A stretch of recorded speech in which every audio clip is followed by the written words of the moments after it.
اور زمین پر کوئی چلنے پھرنے والا نہیں مگر اس کا رزق اللہ کے ذمے ہے. وہ اس کے رہنے کی جگہ کو بھی جانتا ہے اور جہاں سونپا جاتا ہے اسے بھی. یہ سب کچھ کتاب روشن میں لکھا ہوا ہے. اور وہی تو ہے جس نے آسمانوں اور زمین کو 6 دن میں بنایا اور اس وقت اس کا عرش پانی پر تھا. تمہارے پیدا کرنے سے مقصود یہ ہے کہ وہ تم کو آزمائے کہ تم میں عمل کے لحاظ سے کون بہتر ہے.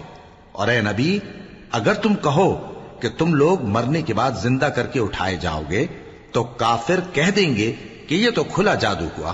اور اگر ایک مدت معین تک ہم ان سے عذاب روک دیں تو کہیں گے کہ کون سی چیز عذاب کو روکے ہوئے ہے.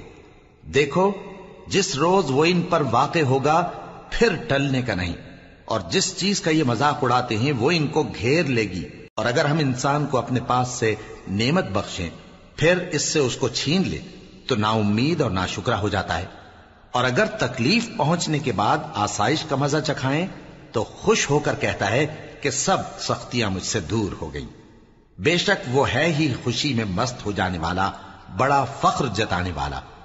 ہاں، جنہوں نے صبر کیا اور عمل نیک کیے یہی ہیں جن کے لیے بخشش اور اجر عظیم ہے. تو شاید تم کچھ چیز وہی میں سے جو تمہارے پاس آتی ہے چھوڑ دو اور اس خیال سے تمہارا دل تنگ ہو کہ کافر یہ کہنے لگیں کہ اس پر کوئی خزانہ کیوں نہیں نازل ہوا یا اس کے ساتھ کوئی فرشتہ کیوں نہیں آیا.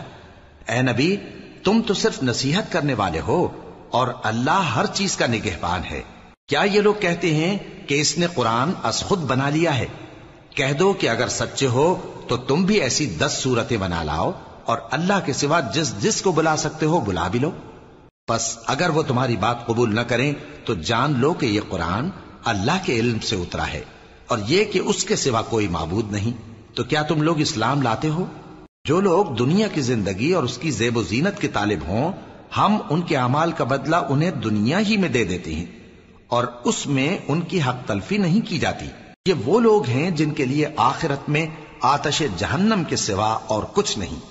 اور جو عمل انہوں نے دنیا میں کیے سب برباد اور جو کچھ یہ کرتے رہے سب ضائع ہوا. بھلا جو لوگ اپنے پروردگار کی طرف سے دلیل روشن رکھتے ہوں اور ان کے ساتھ ایک آسمانی گواہ بھی اس کی جانب سے ہو اور اس سے پہلے موسیٰ کی کتاب ہو جو پیشوا اور رحمت ہے، تو کیا وہ قرآن پر ایمان نہیں لائیں گے؟ یہی لوگ تو اس پر ایمان لاتے ہیں. اور جو کوئی اور فرقوں میں سے اس سے منکر ہو تو اس کا ٹھکانہ آگ ہے. تو تم اس قرآن سے شک میں نہ ہونا، یہ تمہارے پروردگار کی طرف سے حق ہے، لیکن اکثر لوگ ایمان نہیں لاتے. اور اس سے بڑھ کر ظالم کون ہوگا جو اللہ پر جھوٹ باندھے؟ ایسے لوگ اپنے رب کے سامنے پیش کیے جائیں گے اور گواہ کہیں گے کہ یہی لوگ ہیں جنہوں نے اپنے پروردگار پر جھوٹ بولا تھا. سن رکھو کہ ظالموں پر اللہ کی لعنت ہے، جو اللہ کے رستے سے روکتے اور اس میں کجی چاہتی ہیں اور وہ آخرت کا بھی انکار کرتے ہیں. یہ لوگ زمین میں کہیں چھپ کر اللہ کو ہرا نہیں سکتے اور نہ اللہ کے سوا کوئی ان کا حمایتی ہے. اے پیغمبر، ان کو دگنا عذاب دیا جائے گا کیونکہ یہ شدت کفر سے تمہاری بات نہیں سن سکتے تھے اور نہ تم کو دیکھ سکتے تھے. یہی ہیں جنہوں نے اپنے آپ کو خسارے میں ڈالا اور جو کچھ یہ افترا کیا کرتے تھے ان سے جاتا رہا. بلا شبہ یہ لوگ آخرت میں سب سے زیادہ نقصان پانے والے ہیں. جو لوگ ایمان لائے اور عمل نیک کیے اور اپنے پروردگار کے آگے عاجزی کی یہی صاحب جنت ہیں، ہمیشہ اس میں رہیں گے. دونوں فریقوں یعنی کافر و مومن کی مثال ایسی ہے جیسے ایک اندھا بہرا ہو اور ایک دیکھتا سنتا. بھلا دونوں کا حال یکساں ہو سکتا ہے؟ پھر تم سوچتے کیوں نہیں؟ اور ہم نے نوح کو ان کی قوم کی طرف بھیجا تو انہوں نے ان سے کہا کہ میں تم کو کھول کھول کر ڈر سنانے اور یہ پیغام پہنچانے آیا ہوں کہ اللہ کے سوا کسی کی عبادت نہ کرو، مجھے تمہاری نسبت دردناک عذاب کا خوف ہے. تو ان کی قوم کے سردار جو کافر تھے کہنے لگے کہ ہم تم کو اپنے ہی جیسا ایک آدمی دیکھتے ہیں اور یہ بھی دیکھتے ہیں کہ تمہارے پیرو وہی لوگ ہوئے ہیں جو ہم میں ادنا درجے کے ہیں اور وہ بھی سطحی رائے سے، اور ہم تم میں اپنے اوپر کسی طرح کی فضیلت نہیں دیکھتے بلکہ تمہیں جھوٹا خیال کرتے ہیں. فرمایا کہ اے قوم دیکھو تو اگر میں اپنے پروردگار کی طرف سے دلیل روشن رکھتا ہوں اور اس نے مجھے اپنے ہاں سے رحمت بخشی ہو جس کی حقیقت تم سے پوشیدہ ہو گئی ہے، تو کیا ہم اس کے لیے تمہیں مجبور کر سکتے ہیں جبکہ تم اس سے ناخوش ہو؟ اور اے قوم، میں اس نصیحت کے بدلے تم سے مال و زر کا مطالبہ تو نہیں کرتا، میرا صلہ تو اللہ کے ذمے ہے، اور جو لوگ ایمان لائے ہیں میں ان کو نکالنے والا بھی نہیں ہوں، وہ تو اپنے پروردگار سے ملنے والے ہیں، لیکن میں دیکھتا ہوں کہ تم لوگ نادانی کر رہے ہو۔ اے میری قوم، اگر میں ان کو نکال دوں تو اللہ کی گرفت سے بچانے کے لیے کون میری مدد کر سکتا ہے؟ بھلا تم غور کیوں نہیں کرتے؟ اور میں نہ تم سے یہ کہتا ہوں کہ میرے پاس اللہ کے خزانے ہیں، اور نہ یہ کہ میں غیب جانتا ہوں، اور نہ یہ کہتا ہوں کہ میں فرشتہ ہوں، اور نہ ان لوگوں کی نسبت جن کو تم حقارت کی نظر سے دیکھتے ہو یہ کہتا ہوں کہ اللہ ان کو بھلائی یعنی اعمال کی جزا نہیں دے گا۔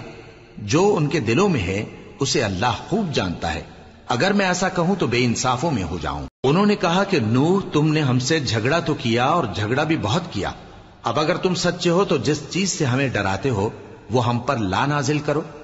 نوح نے کہا کہ اس عذاب کو تو اللہ ہی چاہے گا تو نازل کرے گا، اور تم اللہ کو کسی طرح ہرا نہیں سکتے، اور اگر میں یہ چاہوں کہ تمہاری خیر خواہی کروں اور اللہ یہ چاہے کہ تمہیں گمراہ رہنے دے تو میری خیر خواہی تم کو کچھ فائدہ نہیں دے سکتی، وہی تمہارا پروردگار ہے اور تمہیں اسی کی طرف لوٹ کر جانا ہے۔ کیا یہ لوگ کہتے ہیں کہ اس پیغمبر نے قرآن اپنے دل سے بنا لیا ہے؟ کہہ دو کہ اگر میں نے دل سے بنا لیا ہے تو میرے گناہ کا وبال مجھ پر، اور جو گناہ تم کرتے ہو اس سے میں بری الذمہ ہوں۔ اور نوح کی طرف وحی کی گئی کہ تمہاری قوم میں جو لوگ ایمان لا چکے ان کے سوا اور کوئی ایمان نہیں لائے گا، تو جو کام یہ کر رہے ہیں ان کی وجہ سے غم نہ کھاؤ، اور ایک کشتی ہمارے حکم سے ہمارے سامنے بناؤ، اور جو لوگ ظالم ہیں ان کے بارے میں مجھ سے کچھ نہ کہنا، کیونکہ وہ ضرور غرق کر دیے جائیں گے۔ اور نوح نے کشتی بنانا شروع کر دی، اور جب ان کی قوم کے سردار ان کے پاس سے گزرتے تو ان سے تمسخر کرتے۔ وہ کہتے کہ اگر تم ہم سے تمسخر کرتے ہو تو جس طرح تم ہم سے تمسخر کرتے ہو اسی طرح ایک وقت ہم بھی تم سے تمسخر کریں گے، اور تم کو جلد معلوم ہو جائے گا کہ کس پر عذاب آتا ہے جو اسے رسوا کرے گا، اور کس پر ہمیشہ کا عذاب نازل ہوتا ہے۔ یہاں تک کہ جب ہمارا حکم آ پہنچا اور تنور جوش مارنے لگا تو ہم نے نوح کو حکم دیا کہ ہر قسم کے پالتو جانوروں میں سے جوڑا جوڑا یعنی ایک ایک نر اور ایک ایک مادہ لے لو، اور جس شخص کی نسبت حکم ہو چکا ہے کہ ہلاک ہو جائے گا اس کو چھوڑ کر اپنے گھر والوں کو اور جو ایمان لایا ہو اس کو کشتی میں سوار کر لو، اور ان کے ساتھ ایمان بہت ہی کم لوگ لائے تھے۔ نوح نے کہا کہ اللہ کا نام لے کر کہ اسی کے کرم سے اس کا چلنا اور ٹھہرنا ہے، اس میں سوار ہو جاؤ، بے شک میرا پروردگار بخشنے والا ہے، مہربان ہے۔ اور وہ ان کو لے کر طوفان کی لہروں میں چلنے لگی۔ لہریں کیا تھیں؟ گویا پہاڑ تھے۔ اس وقت نوح نے اپنے بیٹے کو جو کشتی سے الگ تھا پکارا کہ بیٹا ہمارے ساتھ سوار ہو جا اور کافروں میں شامل نہ ہو۔ اس نے کہا کہ میں ابھی پہاڑ سے جا لگوں گا، وہ مجھے پانی سے بچا لے گا۔ فرمایا کہ آج اللہ کے عذاب سے کوئی بچانے والا نہیں اور نہ کوئی بچ سکتا ہے مگر وہی جس پر اللہ رحم کرے۔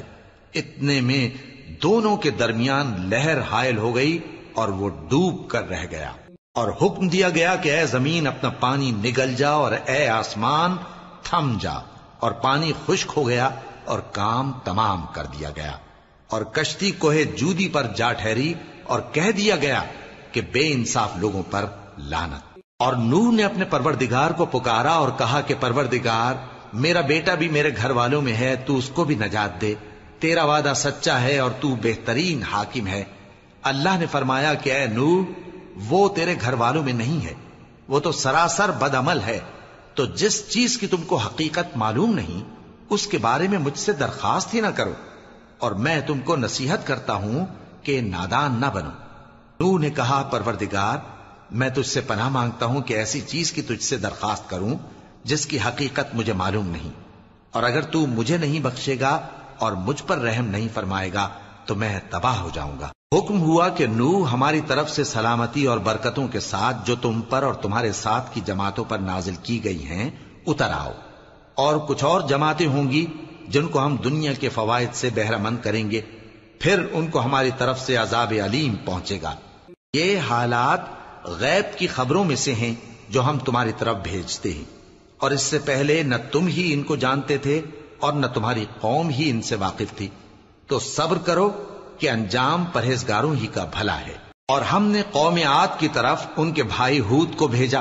انہوں نے کہا اے میری قوم اللہ ہی کی عبادت کرو، اس کے سوا تمہارا کوئی معبود نہیں. تم شرک کر کے اللہ پر محض بہتان باندھتے ہو. میری قوم میں اس واعظ و نصیحت کا تم سے کچھ صلہ نہیں مانگتا. میرا صلہ تو اس کے ذمے ہے جس نے مجھے پیدا کیا. بھلا تم سمجھتے کیوں نہیں؟ اور اے قوم اپنے پروردگار سے بخشش مانگو، پھر اس کے آگے توبہ کرو. وہ تم پر آسمان سے موسلا دھار بارش برسائے گا اور تمہاری طاقت پر طاقت بڑھائے گا. اور دیکھو گناہگار بن کر روگردانی نہ کرو. وہ بولے ہود تم ہمارے پاس کوئی دلیل ظاہر نہیں لائے، اور ہم صرف تمہارے کہنے سے نہ اپنے معبودوں کو چھوڑنے والے ہیں اور نہ تم پر ایمان لانے والے ہیں. ہم تو یہ سمجھتے ہیں کہ ہمارے کسی معبود نے تمہیں تکلیف پہنچا کر دیوانہ کر دیا ہے. انہوں نے کہا کہ میں اللہ کو گواہ کرتا ہوں اور تم بھی گواہ رہو کہ جن کو تم اللہ کا شریک بناتے ہو میں ان سے بیزار ہوں. یعنی جن کی اللہ کے سوا عبادت کرتے ہو تو تم سب مل کر میرے بارے میں جو تدبیر کرنی چاہو کر لو اور مجھے مہلت نہ دو. میں اللہ پر جو میرا اور تمہارا سب کا پروردگار ہے بھروسہ رکھتا ہوں. زمین پر جو چلنے پھرنے والا ہے وہ اللہ کے قبضہ قدرت میں ہے. بے شک میرا پروردگار سیدھے رستے پر ہے. اب اگر تم روگردانی کرو گے تو جو پیغام میرے ذریعے تمہاری طرف بھیجا گیا ہے وہ میں نے تمہیں پہنچا دیا ہے، اور میرا پروردگار تمہاری جگہ اور لوگوں کو لا بسائے گا، اور تم اللہ کا کچھ بھی نہیں بگاڑ سکو گے. میرا پروردگار تو ہر چیز پر نگہبان ہے. اور جب ہمارا حکم عذاب آ پہنچا تو ہم نے ہود کو اور جو لوگ ان کے ساتھ ایمان لائے تھے ان کو اپنی مہربانی سے بچا لیا اور انہیں عذاب شدید سے نجات دی. یہ وہی قوم عاد ہے جس نے اللہ کی نشانیوں سے انکار کیا اور اس کے پیغمبروں کی نافرمانی کی اور ہر سرکش و متکبر کا کہا مانا. اور اس دنیا میں بھی لعنت ان کے پیچھے لگی رہی اور قیامت کے دن بھی لگی رہے گی. دیکھو قوم عاد نے اپنے پروردگار سے کفر کیا، اور سن رکھو قوم عاد پر پھٹکار ہے جو ہود کی قوم تھی. اور قوم سمود کی طرف ان کے بھائی صالح کو بھیجا تو انہوں نے کہا اے قوم اللہ ہی کی عبادت کرو، اس کے سوا تمہارا کوئی معبود نہیں. اسی نے تم کو زمین سے پیدا کیا اور اس میں آباد کیا، تو اس سے مغفرت مانگو اور اس کے آگے توبہ کرو. بے شک میرا پروردگار نزدیک بھی ہے اور دعا کا قبول کرنے والا بھی ہے. انہوں نے کہا کہ صالح اس سے پہلے ہم تم سے کئی طرح کی امیدیں رکھتے تھے، اب وہ منقطع ہو گئی. کیا تم ہم کو ان چیزوں سے منع کرتے ہو جن کو ہمارے بزرگ پوجتے آئے ہیں؟ اور جس بات کی طرف تم ہمیں بلاتے ہو اس کی طرف سے ہم بڑے بھاری شک میں ہیں.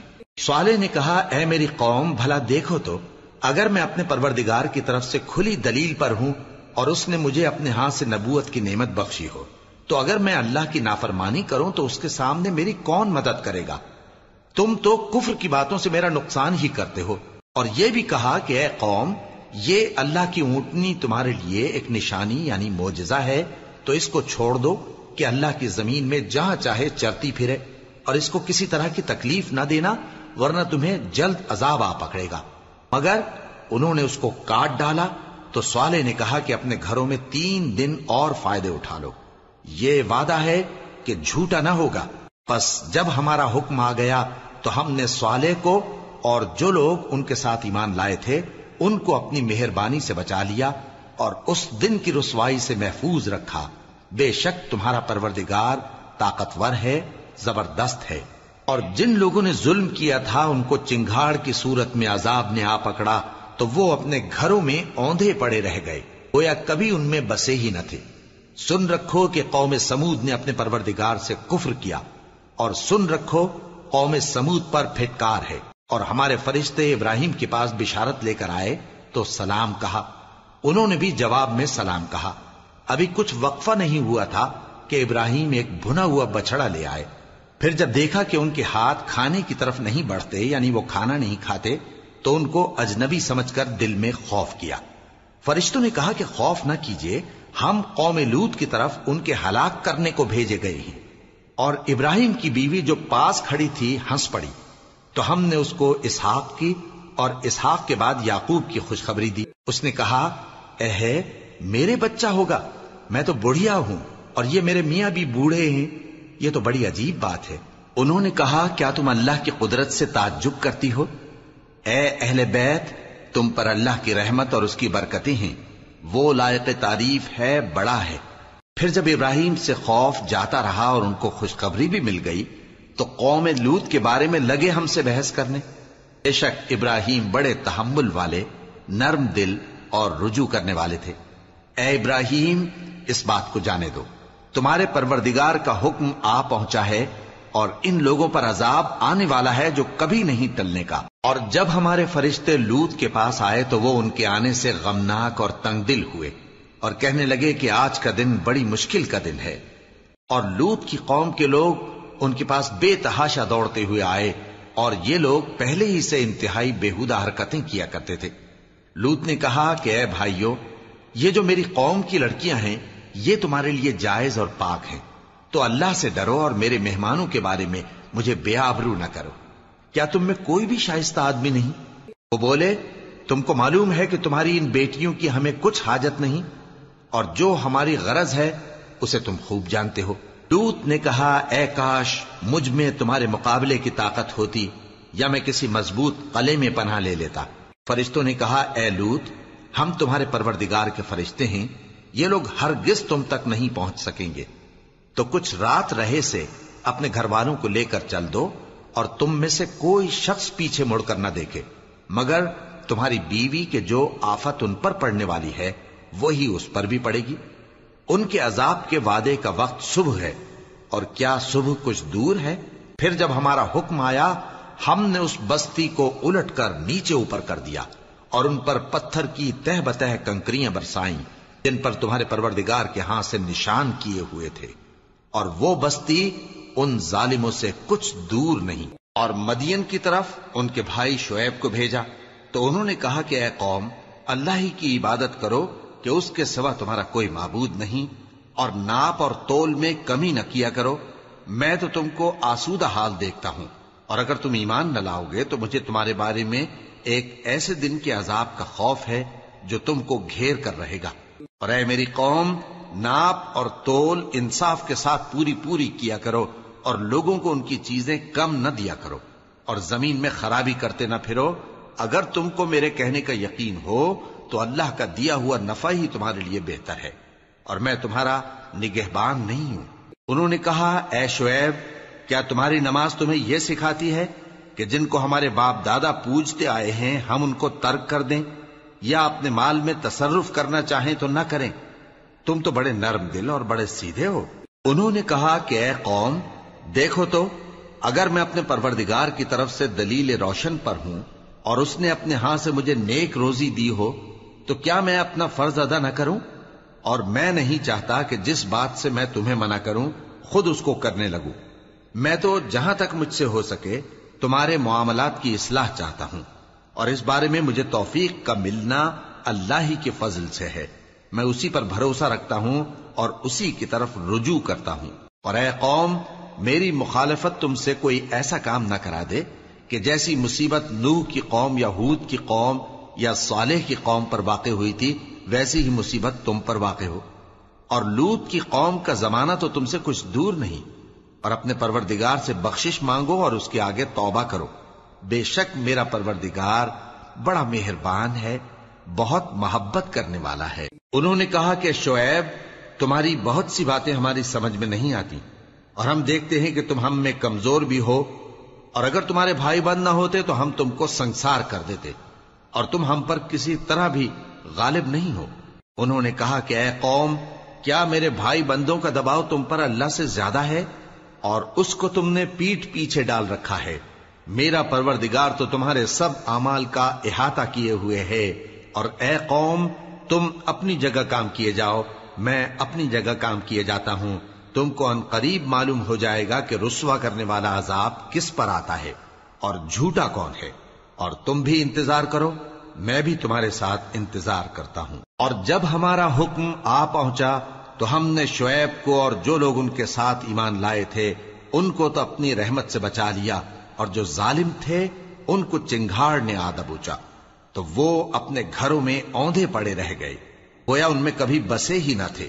سن رکھو کہ مدین پر ویسی ہی پھٹکار ہے جیسی سمود پر پھٹکار تھی، اور ہم نے موسیٰ کو اپنی نشانیاں اور دلیل روشن دے کر بھیجا فرعون اور اس کے سرداروں کی طرف، تو وہ فرعون ہی کے حکم پر چلتے رہے، حالانکہ فرعون کا حکم درست نہیں تھا۔ وہ قیامت کے دن اپنی قوم کے آگے آگے چلے گا، پھر ان کو دوزخ میں جا اتارے گا، اور جس مقام پر وہ اتارے جائیں گے وہ برا ہے۔ اور اس جہان میں بھی لعنت ان کے پیچھے لگا دی گئی، اور قیامت کے دن بھی پیچھے لگی رہے گی۔ جو انعام ان کو ملا ہے برا ہے۔ یہ پرانی بستیوں کے تھوڑے سے حالات ہیں جو ہم تم سے بیان کرتے ہیں، ان میں سے بعض تو باقی ہیں اور بعض تہس نہس ہو گئیں۔ اور ہم نے ان لوگوں پر ظلم نہیں کیا بلکہ انہوں نے خود اپنے اوپر ظلم کیا۔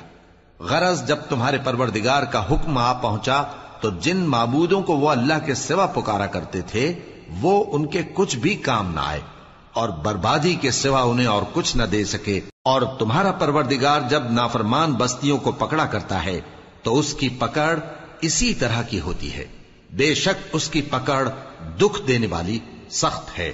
ان قصوں میں اس شخص کے لیے جو عذاب آخرت سے ڈرے عبرت ہے۔ یہ وہ دن ہوگا جس میں سب اکٹھے کیے جائیں گے، اور یہی وہ دن ہوگا جس میں سب اللہ کے روبرو حاضر کیے جائیں گے، اور ہم اس کے لانے میں ایک وقت معین تک تاخیر کر رہے ہیں۔ جس روز وہ آ جائے گا تو کوئی شخص اللہ کے حکم کے بغیر بول بھی نہیں سکے گا۔ پھر ان میں سے کچھ بدبخت ہوں گے اور کچھ نیک بخت۔ تو جو بدبخت ہوں گے وہ دوزخ میں ڈال دیے جائیں گے، اس میں ان کو چلانا اور دھاڑنا ہوگا۔ جب تک آسمان و زمین ہیں وہ اسی میں رہیں گے مگر جتنا تمہارا پروردگار چاہے، بے شک تمہارا پروردگار جو چاہتا ہے کر دیتا ہے۔ اور جو نیک بخت ہوں گے وہ بہشت میں داخل کیے جائیں گے، اور جب تک آسمان اور زمین ہیں ہمیشہ اسی میں رہیں گے مگر جتنا تمہارا پروردگار چاہے۔ یہ اللہ کی بخشش ہے جو کبھی منقطع نہیں ہوگی۔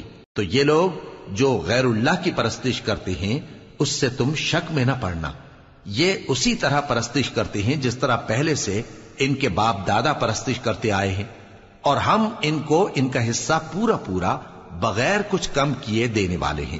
اور ہم نے موسیٰ کو کتاب دی تو اس میں اختلاف کیا گیا، اور اگر تمہارے پروردگار کی طرف سے ایک بات پہلے نہ ہو چکی ہوتی تو ان میں فیصلہ کر دیا جاتا، اور وہ تو اس کی طرف سے بڑے بھاری شک میں پڑے ہوئے ہیں۔ اور تمہارا پروردگار ان سب کو قیامت کے دن ان کے اعمال کا پورا پورا بدلہ دے گا، بے شک جو عمل یہ کرتے ہیں وہ اس سے واقف ہے۔ سو اے پیغمبر، جیسا تم کو حکم ہوتا ہے اس پر تم اور جو لوگ تمہارے ساتھ تائب ہوئے ہیں قائم رہو، اور حد سے تجاوز نہ کرنا، وہ تمہارے سب اعمال کو دیکھ رہا ہے۔ اور مسلمانوں، جو لوگ ظالم ہیں ان کی طرف مائل نہ ہونا، نہیں تو تمہیں بھی دوزخ کی آگ آ لپٹے گی، اور اللہ کے سوا تمہارے کوئی دوست نہیں ہوں گے، پھر تمہیں کوئی مدد بھی نہ ملے گی۔ اور دن کے دونوں سروں یعنی صبح اور شام کے اوقات میں اور رات کی چند ساعتوں میں نماز پڑھا کرو، کچھ شک نہیں کہ نیکیاں گناہوں کو دور کر دیتی ہیں۔ یہ ان کے لیے نصیحت ہے جو نصیحت قبول کرنے والے ہیں۔ اور صبر کیے رہو کہ اللہ نیکوکاروں کا اجر ضائع نہیں کرتا۔ تو جو امتیں تم سے پہلے گزر چکی ہیں ان میں ایسے ہوش مند کیوں نہ ہوئے جو ملک میں خرابی کرنے سے روکتے؟ ہاں، ایسے تھوڑے سے تھے جن کو ہم نے ان میں سے نجات بخشی، اور جو ظالم تھے وہ انہی باتوں کے پیچھے لگے رہے جن میں عیش و آرام تھا، اور وہ گناہوں میں ڈوبے ہوئے تھے۔ اور تمہارا پروردگار ایسا نہیں ہے کہ بستیوں کو جبکہ وہاں کے باشندے نیکوکار ہوں از راہ ظلم تباہ کر دے۔ اور اگر تمہارا پروردگار چاہتا تو تمام لوگوں کو ایک ہی جماعت کر دیتا، اور وہ برابر اختلاف کرتے رہیں گے، مگر جن پر تمہارا پروردگار رحم فرمائے، اور اسی لیے اس نے ان کو پیدا کیا ہے۔ اور تمہارے پروردگار کا قول پورا ہو گیا کہ میں دوزخ کو جنوں اور انسانوں سب سے بھر دوں گا۔ اور اے نبی اور پیغمبروں کے وہ سب حالات جو ہم تم سے بیان کرتے ہیں ان سے ہم تمہارے دل کو جمائے رکھتے ہیں، اور ان حالات میں تمہارے پاس حق پہنچ گیا، اور یہ مومنوں کے لیے نصیحت اور عبرت ہے۔ اور جو لوگ ایمان نہیں لائے ان سے کہہ دو کہ تم اپنی جگہ عمل کیے جاؤ، ہم اپنی جگہ عمل کیے جاتے ہیں، اور نتیجہ اعمال کا تم بھی انتظار کرو، ہم بھی انتظار کرتے ہیں۔ اور آسمانوں اور زمین کی چھپی چیزوں کا علم اللہ ہی کو ہے، اور تمام معاملات اسی کی طرف رجوع کیے جائیں گے تو اسی کی عبادت کرو اور اسی پر بھروسہ رکھو، اور جو کچھ تم لوگ کر رہے ہو تمہارا پروردگار اس سے بے خبر نہیں۔ شروع اللہ کا نام لے کر جو بڑا مہربان نہایت رحم والا ہے۔ الف لام را، یہ کتاب روشن کی آیتیں ہیں، ہم نے اس قرآن کو عربی میں نازل کیا ہے تاکہ تم لوگ سمجھ سکو۔ اے پیغمبر، ہم اس قرآن کے ذریعے سے جو ہم نے تمہاری طرف بھیجا ہے تمہیں ایک نہایت اچھا قصہ سناتے ہیں، اور تم اس سے پہلے بے خبر تھے۔ جب یوسف نے اپنے والد سے کہا کہ ابا، میں نے خواب میں 11 ستاروں اور سورج اور چاند کو دیکھا ہے، دیکھتا کیا ہوں کہ وہ مجھے سجدہ کر رہی ہیں۔ انہوں نے کہا کہ بیٹا، اپنے خواب کا ذکر اپنے بھائیوں سے نہ کرنا، نہیں تو وہ تمہارے حق میں کوئی چال چلیں گے۔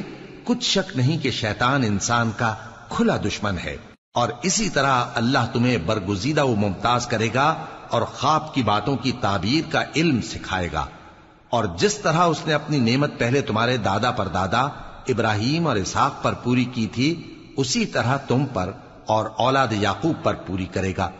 بے شک تمہارا پروردگار سب کچھ جاننے والا ہے، حکمت والا ہے۔ ہاں، یوسف اور ان کے بھائیوں کے قصے میں پوچھنے والوں کے لیے بہت سی نشانیاں ہیں۔ جب انہوں نے آپس میں تذکرہ کیا کہ یوسف اور اس کا بھائی ابا کو ہم سے زیادہ پیارے ہیں، حالانکہ ہم جماعت کی جماعت ہیں، کچھ شک نہیں کہ ابا کھلی غلطی پر ہیں۔ یوسف کو یا تو جان سے مار ڈالو یا کسی ملک میں پھینک آؤ، پھر ابا کی توجہ صرف تمہاری طرف ہو جائے گی، اور اس کے بعد تم نیک لوگوں میں ہو جاؤ گے۔ ان میں سے ایک کہنے والے نے کہا کہ یوسف کو جان سے نہ مارو، کسی اندھے کنویں میں ڈال دو کہ کوئی راہگیر اسے نکال کر کسی دوسرے ملک میں لے جائے گا۔ اگر تم کو کرنا ہی ہے تو یوں کرو۔ یہ مشورہ کر کے وہ اپنے والد سے کہنے لگے کہ ابا جان، کیا سبب ہے کہ آپ یوسف کے بارے میں ہمارا اعتبار نہیں کرتے؟ حالانکہ ہم اس کے خیر خواہ ہیں، کل اسے ہمارے ساتھ بھیج دیجئے کہ خوب میوے کھائے اور کھیلے کودے، ہم اس کے نگہبان ہیں۔ انہوں نے کہا کہ یہ امر مجھے غمناک کیے دیتا ہے کہ تم اسے لے جاؤ، یعنی وہ مجھ سے جدا ہو جائے، اور مجھے یہ بھی خوف ہے کہ تم کھیل میں اس سے غافل ہو جاؤ اور اسے بھیڑیا کھا جائے۔ وہ کہنے لگے کہ اگر ہماری موجودگی میں کہ ہم ایک طاقتور جماعت ہیں اسے بھیڑیا کھا گیا تو ہم بڑے نقصان میں پڑ گئے۔ غرض جب وہ اس کو لے گئے اور اس بات پر اتفاق کر لیا کہ اس کو اندھے کنویں میں ڈال دیں، اور ہم نے یوسف کی طرف وحی بھیجی کہ ایک وقت ایسا آئے گا کہ تم انہیں ان کے اس سلوک سے آگاہ کرو گے، اور ان کو اس وحی کی کچھ خبر نہ ہوگی۔ اور یہ حرکت کر کے وہ رات کے وقت باپ کے پاس روتے ہوئے آئے، کہنے لگے کہ ابا جان، ہم تو دوڑنے اور ایک دوسرے سے آگے نکلنے میں مصروف ہو گئے اور یوسف کو اپنے اسباب کے پاس چھوڑ گئے تو اسے بھیڑیا کھا گیا، اور آپ ہماری بات کو گو ہم سچ ہی کہتے ہیں باور نہیں کریں گے۔ اور ان کے کرتے پر جھوٹ موٹ کا لہو بھی لگا لائے۔ یعقوب نے کہا کہ یوں نہیں ہے، بلکہ تم اپنے دل سے یہ بات بنا لائے ہو۔ اچھا، صبر کہ وہی خوب ہے، اور جو تم بیان کرتے ہو اس کے بارے میں اللہ ہی سے مدد چاہیے۔ اور اب اللہ کی شان دیکھو کہ اس کنویں کے قریب ایک قافلہ آوارد ہوا اور انہوں نے پانی کے لیے اپنا سقا بھیجا تو اس نے کنویں میں ڈول لٹکایا، یوسف اس سے لٹک گئے۔ وہ بولا، زہے قسمت، یہ تو ایک لڑکا ہے، اور اس کو قیمتی سرمایہ سمجھ کر چھپا لیا۔ اور جو کچھ وہ کرتے تھے اللہ کو خوب معلوم تھا، اور انہوں نے اس کو تھوڑی سی قیمت یعنی معدود چند درہموں پر بیچ ڈالا، اور وہ اس سے بیزار ہو رہے تھے۔ اور مصر میں جس شخص نے اس کو خریدا اس نے اپنی بیوی سے جس کا نام زلیخا تھا کہا کہ اس کو عزت و اکرام سے رکھو، عجب نہیں کہ یہ ہمیں فائدہ دے یا ہم اسے بیٹا بنا لیں۔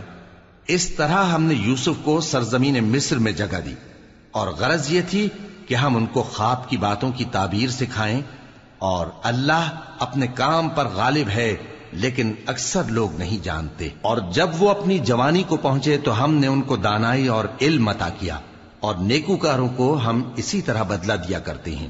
اور جس عورت کے گھر میں وہ رہتے تھے اس نے ان کو اپنی طرف مائل کرنا چاہا، اور دروازے بند کر کے کہنے لگی، یوسف جلدی آؤ۔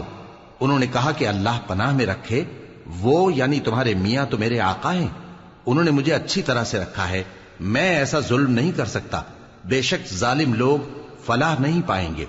اور اس عورت نے ان کا قصد کیا اور انہوں نے اس کا قصد کیا۔ اگر وہ اپنے پروردگار کی نشانی نہ دیکھتے تو جو ہوتا سو ہوتا۔